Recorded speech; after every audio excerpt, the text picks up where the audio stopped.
Wabah corona itu bukan hanya menguras kesabaran, tapi menantang kita untuk berpikir dan beradaptasi. Mengapa demikian? Karena kita melihat kehadiran corona menjungkir balikan praktik yang sudah bisa kita lakukan, bahkan hal-hal yang kita nilai baik. Sholat berjamaah yang mulanya harus dirapatkan syafnya sekarang direnggangkan. Bersalaman adalah sesuatu yang dimuliakan, tapi sekarang dilarang. Tetapi kita pun lihat, benda-benda yang dikopidkan harganya menjadi naik. Kelapa hijau harganya naik. Bahkan merek susu tertentu hilang di pasaran gara-gara diburu warga. Padahal semuanya belum jelas benar mengkonsumsi benda-benda itu menghilangkan COVID. Tidak hanya itu, kita pernah mendengar misalnya anjuran resmi pemerintah ketika pandemi mulai mewabah dan masyarakat memburu masker. Sumber resmi mengatakan masker hanya untuk orang yang sakit dan mereka yang sehat tidak berburu masker. Itu keluar dari mulut pejabat resmi ketika itu. Tapi apa yang terjadi saat ini? Masker adalah syarat mutlak bagi mereka yang berikhtiar menghindari pandemi. Apa arti semua ini?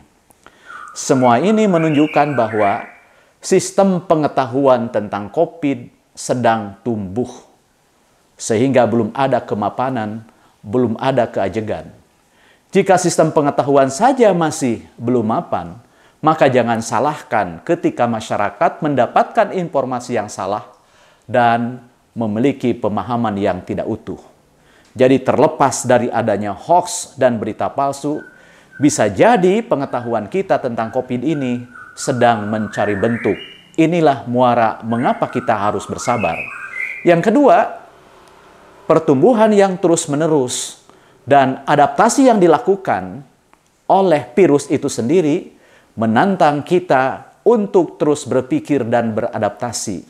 Memikirkan tentang solusi terbaik menangani COVID, beradaptasi untuk menghadapi ancaman ini. Karena itu, yang kita butuhkan adalah sikap yang moderat. Jangan terlalu takut, jangan juga gegabah. Sebagai orang yang beriman, kita meyakini bahwa mati hidup Tuhan yang ngatur. Sehat sembuh, sakit, derita, Tuhan juga ngatur. Bukan masker yang menyebabkan kita mati atau hidup. Bukan pula penyakit yang menyebabkan kita mati dan hidup. Dan bukan juga ketuaan yang menyebabkan seseorang mati atau hidup. Soal mati dan hidup, urusan Tuhan. Lalu mengapa kita masih menggunakan masker?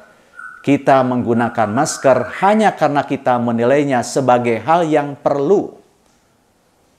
Karena itu, mari kita sempurnakan ikhtiar, bukan hanya memakai masker, mencuci tangan, menjaga jarak, menghindari kerumunan, dan mengurangi mobilitas, tetapi kita sempurnakan dengan mau divaksin, mau berbagi dengan sesama karena kita yakin jika kita mengasihi orang-orang yang ada di bumi, maka Dia yang ada di atas akan mengasihi kita.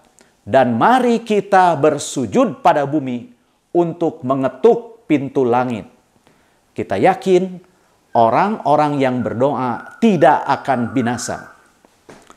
Seperti perahu yang mengerek layar untuk menangkap angin, kita perlu menaikkan iman dan kebajikan agar perahu bangsa ini keluar dari kelamnya wabah menuju terangnya sehat dan kebahagiaan.